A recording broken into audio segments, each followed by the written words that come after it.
my amazing mum right here. Say hi, Mum. Hi, Mum. Oh my god. I should mention first, this is the hijab that my mum made me.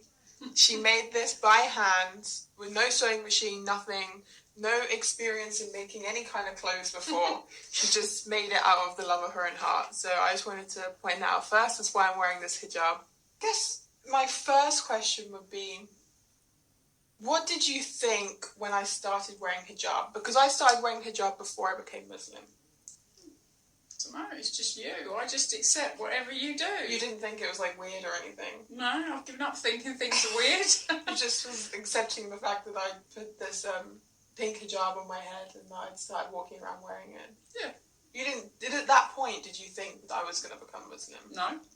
Just thought you'd found something you enjoyed wearing and you couldn't bother to do your hair, so you put something on your head. What about when we went out together, like when we took your dogs for a walk or something, like, and I would sometimes wear it, would you feel weird then? Or like people were looking at us differently? Or no, because I don't really worry what other people think, so...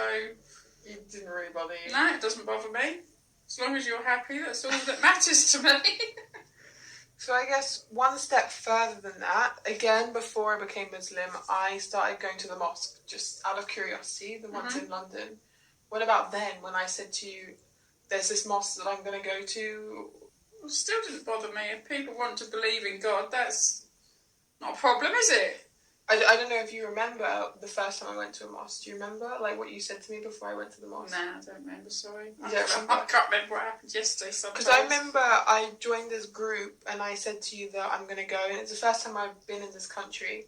I remember you, like, gave me a warning. Do you remember that warning that you gave me? No, sorry. I do vaguely remember saying something to you, but what it was, I can't remember. You did, like, you were very accepting of me going, but you said, look, if you're going to go, just be careful that when you leave the mosque, make sure there's no, like, men waiting outside for you.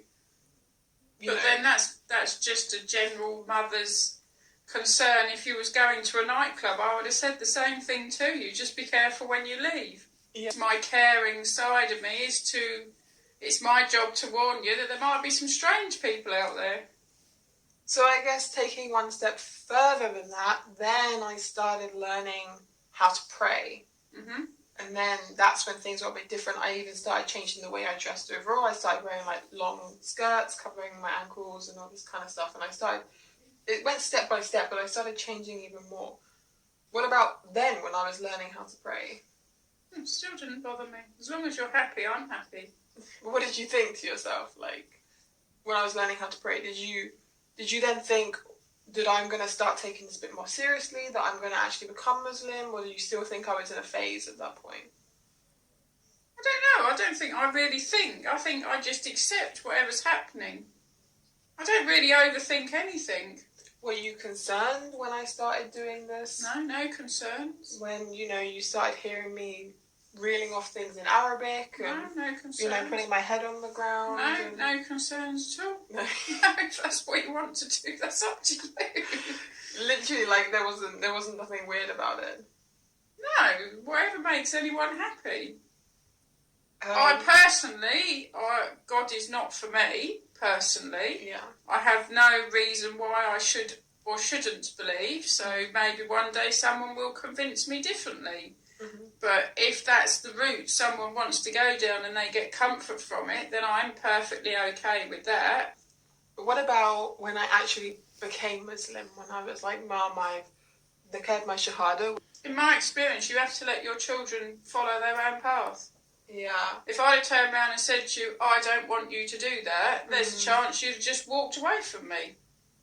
And I don't have the right to say to you what you can and can't do, unless you're doing something really, really stupid or breaking the law. At that time, what did you know about Islam? What did you know about Muslims? Nothing. Nothing at all? Nothing. Oh, I know you did Ramadan. And that's only because of where we used to live and they all used to do Ramadan, but I was baffled at why anyone did it. But you must have had some opinions, like, the media portrays the Muslim world a lot. No, the media portrays terrorists. Yes, they do portray terrorists. And there's good and bad in everyone, and you can't judge everyone by one person. Exactly. I mean, that's completely true. But it's also, some people who don't actually know any Muslims who just see the media, they do think that because the smaller minority of Muslims they see are terrorists because of the media, like the way they're portrayed, they believe that a lot of Muslims are terrorists. So did you not like think that way when I? No. No. I didn't think you was going to become a terrorist. Well, no. I mean, you know the kind of person I am, but you must have thought to yourself, as from my character, from the person that I've been, there must have been some kind of good in what I was seeing for me to want to follow it. I suppose so. I don't know, really. I just thought, this is Charlotte, this is what Charlotte's doing at the moment, so we will just accept it. And how did I change from when before I was Muslim to after I was Muslim? In my eyes, apart from the way you dress, you haven't changed. You was always a kind, caring person. You've been taught to say please and thank you, to hold a door open for people and to treat people how you want them to treat you. So I haven't really seen in your behaviour, apart from you pray and you dress slightly different, I haven't really seen any change. It's not like you were some wow.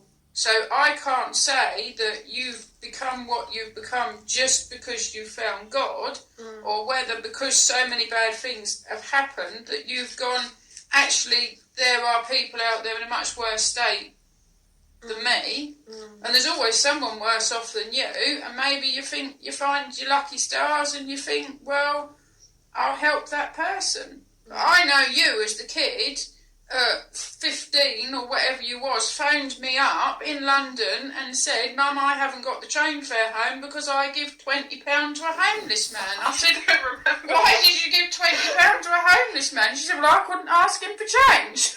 You only had a £20 note. You then had no money to get your train home, and we lived in Cambridge.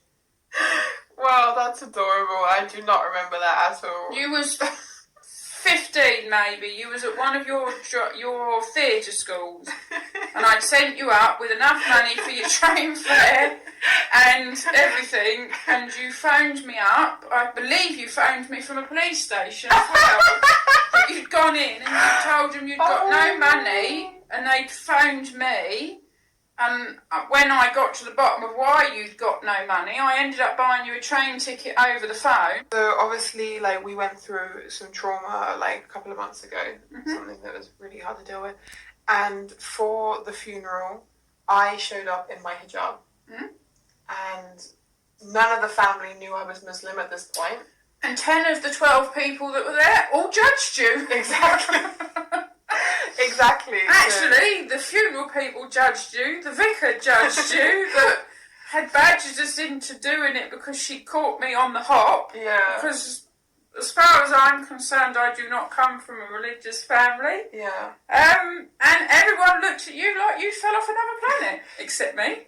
Exactly. So, like, before the funeral, obviously, I said to Mum, look, I'm Muslim, I'm not willing to take my hijab off. And my mum was just like, fine.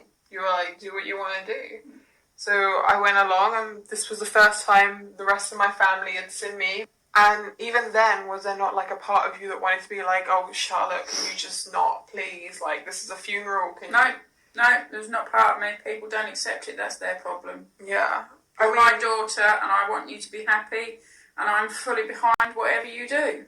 I mean, I remember you ordered me a black hijab online, and you even ordered me, like, black modest clothes because you thought I might not have anything to wear. Yes, because there is one thing I do think you should wear black to a funeral. But that's not anything religious, that's just to you. I think moving on from what you just said about it's not religious, so have you at any point in your life believed in a religion, like believed in one set religion? No. But have you ever in your life felt like you believed in God? I will never say I don't believe, because I find it hard to believe in things I can't see.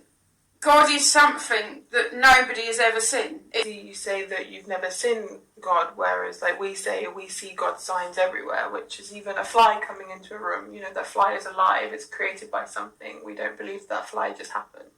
But, you know, this is a different topic. This is more like going into dawah territory, which is not what I want to do. I don't want to make dawah in this video. I'm not versed in making dawah. I'm sure you guys are probably better at it than me. Maybe one day I'll be better at it, but this is not what this video is about. So maybe somebody could convince me that I should believe in God. Maybe someone who's a lot more experienced in the deen than me. If you guys know anyone, put me in touch with them. I'm gonna one day make a video with my mum. I'm gonna take her into a mosque and I'm gonna get her to meet a imam or a sheikh there who can actually speak to her.